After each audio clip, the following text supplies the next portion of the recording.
My name is Threx'nol Vii'talar, and I used to be a respected member of the Galactic Council. Notice I said used to be.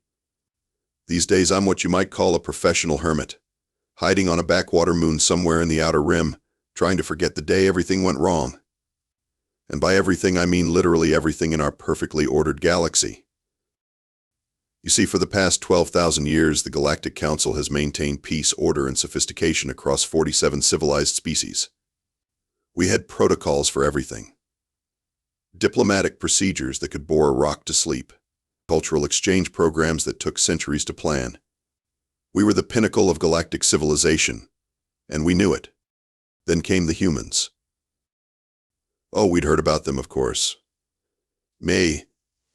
Some upstart species from a little blue marble in the unfashionable end of the western spiral arm. They'd barely figured out faster than light travel, still used chemical rockets for crying out loud, and their idea of high cuisine was something called a hot dog. Naturally, when they applied for council membership, we all had a good laugh. The Altarian High Chancellor actually snorted so hard his breathing apparatus malfunctioned. But the council had rules. Any species that achieved interstellar travel and hadn't blown themselves up within 50 years got a chance at membership. It was really more of a formality, you understand. A polite way of saying, thanks for playing, here's your participation trophy, now go home, and maybe try again in a few millennia. The humans arrived at Galactic Station Prime in what they proudly called the ESV Defiant Pancake. Yes, you heard that right. Defiant Pancake. The ship looked like someone had welded together spare parts from a junkyard and then painted it with whatever color was cheapest. Which, according to the ship's captain, was something called bargain basement beige. Captain Jake Murphy was exactly what you'd expect from a species that named their flagship after breakfast food. Medium height, unremarkable brown hair, wearing what appeared to be a military uniform held together with some kind of adhesive tape. He had this infuriating habit of grinning at everything like the universe was one big joke only he understood. His crew was equally unimpressive. There was Chief Engineer Rita Kowalski, who introduced herself by asking if we had any coffee and explaining that she hadn't slept in 36 hours because she'd been fixing stuff with percussive maintenance. Their diplomat, Dr. Marcus Webb, showed up to his first meeting wearing mismatched socks and carrying a briefcase that was apparently held shut with more of that adhesive tape. The council assigned them the standard newcomer protocols, harmless cultural exchanges, basic technology sharing, simple diplomatic missions that even the most primitive species could handle without embarrassing themselves too badly. We figured we'd humor them for a few months, let them fail gracefully, and send them home with their dignity mostly intact. If only we'd known what we were dealing with. The first sign that something was terribly wrong came during the mandatory cultural exchange with Ambassador Klix Tor of the Ethereal Collective. Klix Tor was one of our most refined diplomats, a being of pure energy contained within an elegant crystalline form that sparkled with the wisdom of ages. He had successfully introduced 17 species to galactic civilization using his patented gentle enlightenment through superior example method. The cultural exchange was supposed to be a simple affair. Klix Tor would demonstrate advanced ethereal meditation techniques that promoted inner peace and cosmic understanding. The humans would share some primitive art or music, everyone would politely applaud, and we'd move on to the next tedious formality. Instead, Captain Murphy showed up with something called a karaoke machine. Within 20 minutes, Ambassador Klix Tor, a being who had spent 3,000 years perfecting the art of dignified silence, was somehow singing Don't Stop Believin' while his crystalline form pulsed in rhythm with the music. The Altarian delegates were clapping along. The Zephyrian trade minister was attempting something that might charitably be called dancing. I should have recognized this as a warning sign. But no, we wrote it off as a fluke. Surely this was just beginner's luck. The council decided the humans needed supervision, so we assigned them a babysitter species. The Kronthak Empire volunteered, which should have been our second warning. The Kronthak never volunteer for anything unless they think it'll be fun, and their idea of fun usually involves large explosions in conquered territories. General Vex Mar, all four arms bristling with military decorations, strutted into the human quarters expecting to find a bunch of cowering primitives ready to bow before superior Kronthak might. Instead, he found Chief Engineer Kowalski elbow deep in what appeared to be their ship's coffee maker, muttering things that definitely weren't in any diplomatic handbook. "Problem with your food dispensing unit?" Vexmar asked with his usual condescending tone. "Nah, just trying to get her to stop making coffee that tastes like engine coolant," Rita replied without looking up. "Hey, you got 4 arms, right? Can you hold this flux capacitor thingy while I reroute the plasma conduits?" Now I should explain something here. The flux capacitor thingy she was casually waving around was actually a Mark V. Eisenberg compensator, then a piece of technology so advanced that only 6 species in the galaxy fully understood its operation. The plasma conduits she was rerouting powered the station's artificial gravity in that entire section. Any normal species would have screamed, run away, or at least called for an engineer. General Vexmar, however, was Kronthak, which meant his response to potential danger was to grab the compensator with his upper right arm and ask, "What happens if I twist this bit?" "Let's find out," Rita said cheerfully.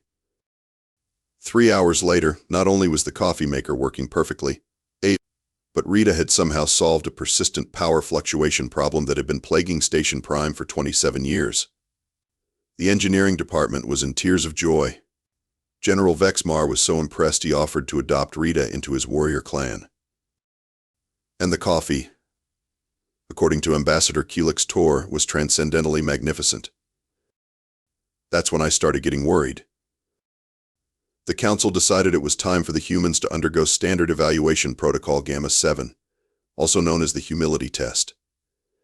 This was a time-honored tradition designed to show newcomer species exactly where they stood in the galactic pecking order.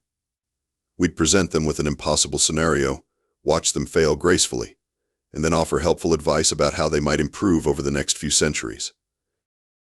The scenario was a classic rescue mission on Kethnera Prime, a hostile world in the neutral zone. A Galactic Council research team had gone missing while investigating ancient ruins. The planet featured killer weather, aggressive local fauna, unstable geology, and an atmosphere that could corrode most metals in under an hour. Previous test subjects had approached this challenge with appropriate caution. The philosophical Zenthari had spent 6 months developing a comprehensive meditation-based strategy. The technologically advanced Aeshelari had built specialized environmental suits and taken another 4 months to plan their approach. The militaristic Brontak had assembled a full battle fleet and requested backup from 3 other species.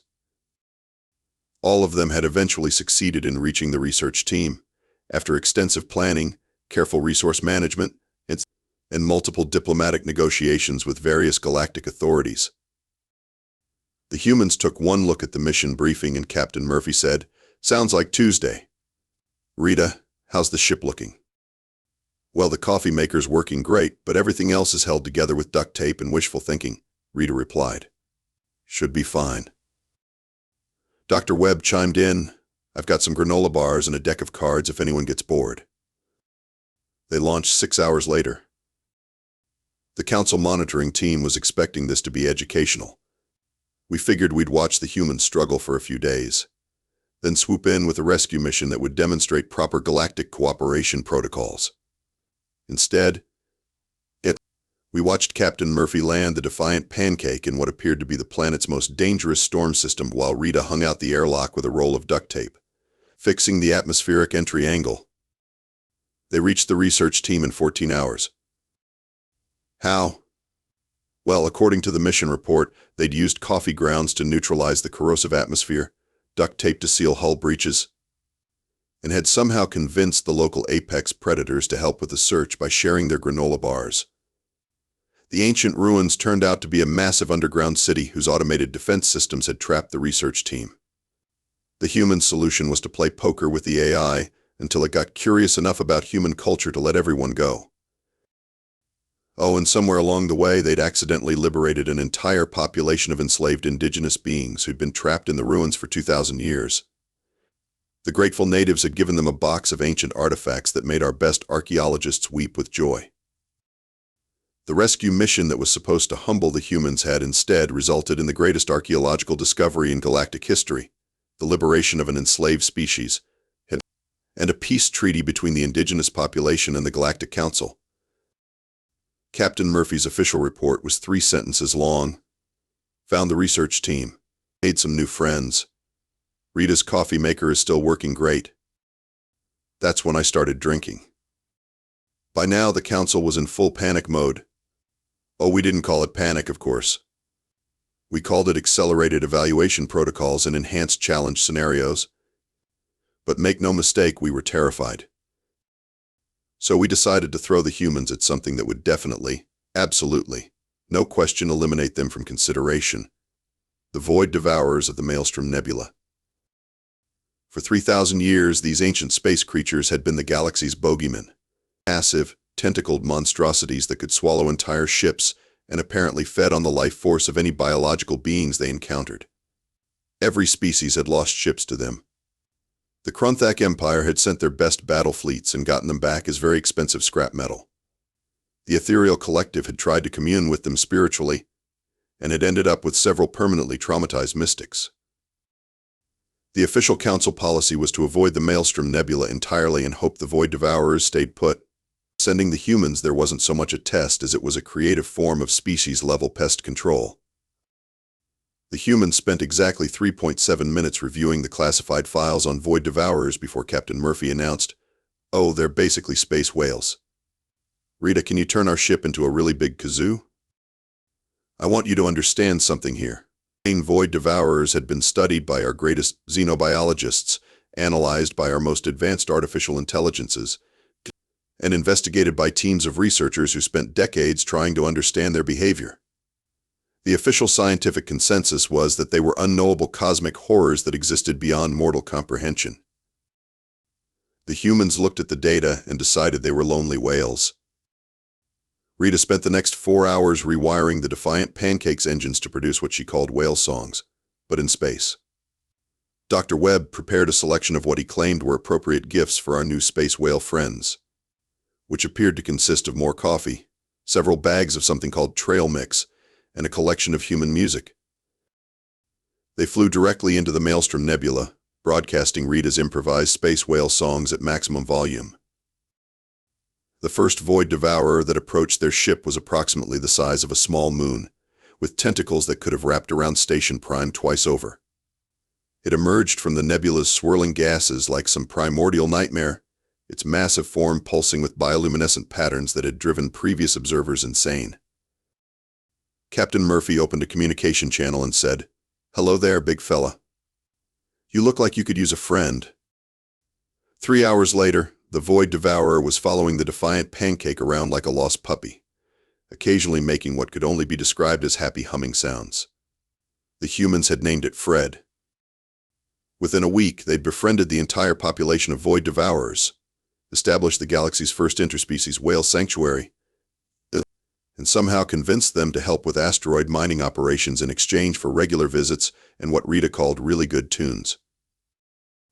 The creatures that had terrorized the galaxy for millennia were now providing free shipping services for anyone who brought them music and snacks.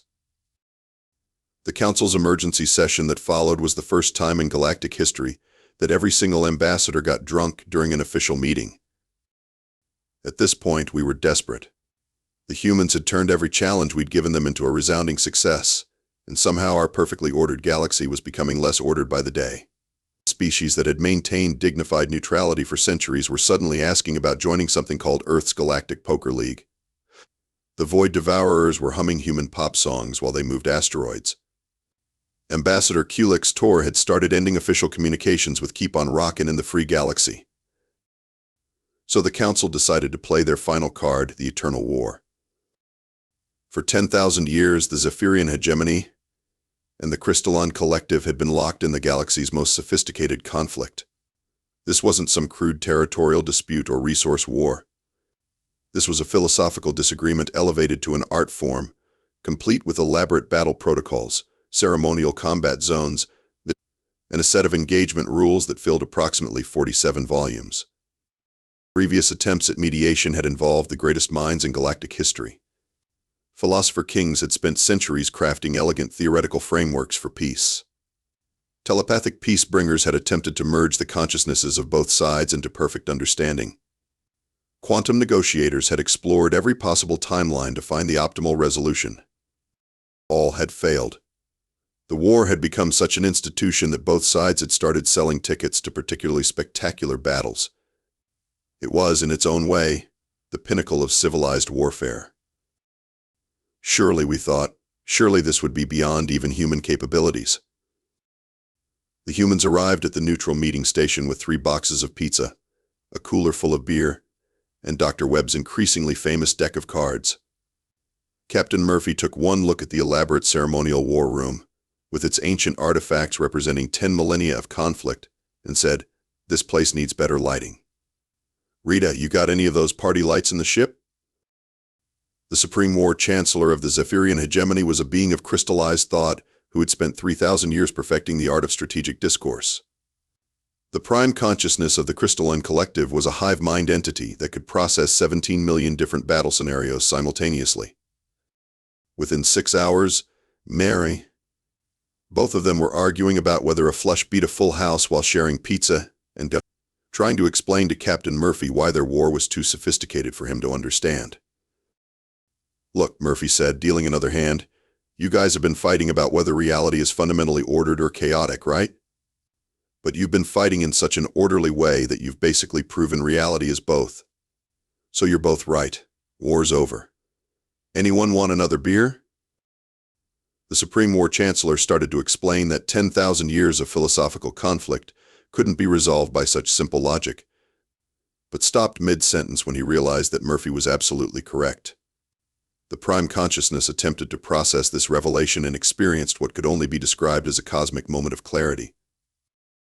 The peace treaty was signed on a pizza box napkin. Both sides immediately wanted to join Earth's Galactic Poker League. The ancient ceremonial war room was converted into a casino. The council members who had been observing the proceedings began having what our medical staff politely termed existential breakdowns.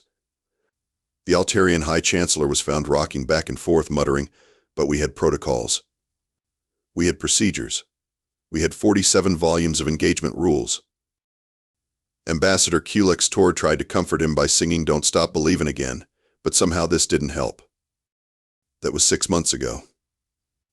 I'm recording this message from my hermit cave on Kepler 442c, and I thought you should know what's happened to our galaxy since the humans showed up. Captain Jake Murphy is now the Supreme Admiral of the Galactic Council, a position he accepted only after being assured that it didn't involve too much paperwork and that Rita could keep working on her coffee maker. He still wears the same beige uniform held together with duct tape, and his first official act was to declare Casual Friday a galactic holiday. The Defiant Pancake has been designated a galactic heritage site, though it's still held together with the same combination of duct tape and wishful thinking. Rita's coffee maker has been placed under protective custody after 17 different species tried to steal it, convinced it was some kind of superweapon. General Vex Mar has become Rita's apprentice in what she calls percussive maintenance, and the Kronthak Empire has officially adopted hitting things until they work as a legitimate engineering discipline. Their battle cry is now, "Have you tried turning it off and on again?" Dr. Webb has been appointed as the galaxy's first professor of applied common sense, a position that apparently involves playing poker with cosmic entities and explaining why sharing food makes everything better. His graduate seminar on why most problems can be solved with snacks and patience has a waiting list of approximately 2 million students. The Void Devourers, still known collectively as Fred, have established the galaxy's most efficient shipping network and are working on their first album. Early reports suggest it's going to be called Songs for the Space Lost Soul, and the lead single is apparently a cover of Don't Stop Believin'. Every species in the galaxy has now developed what they call human protocols, which are basically emergency procedures for when humans show up and start fixing things. These protocols invariably involve having coffee ready, keeping the duct tape supply fully stocked, and not panicking when everything starts working better than it ever has before. But here's the thing that really keeps me awake at night. The secret I discovered just before I fled to this hermit cave. Earth was never actually primitive. I found the classified files buried deep in the Council archives. Humanity had been watching the galaxy for centuries, studying our protocols, learning our systems, understanding exactly how we worked. Their application for council membership wasn't the eager plea of a primitive species hoping to join galactic civilization. It was a job application. They'd looked at our 47 civilized species, our 12,000 years of careful procedures, our elaborate diplomatic protocols, and our perfectly ordered galaxy. And they'd decided we needed help. The Defiant Pancake wasn't the best ship they had. It was the most primitive one they could build without laughing. Captain Murphy and his crew weren't representatives of human civilization. They were just the advanced scouts, sent to see if we were ready for actual human involvement in galactic affairs. The coffee maker that started this whole mess? It was a piece of technology so advanced that our best engineers still can't figure out how it works. Rita hadn't been fixing it. She'd been dumbing it down so it wouldn't accidentally revolutionize our understanding of physics.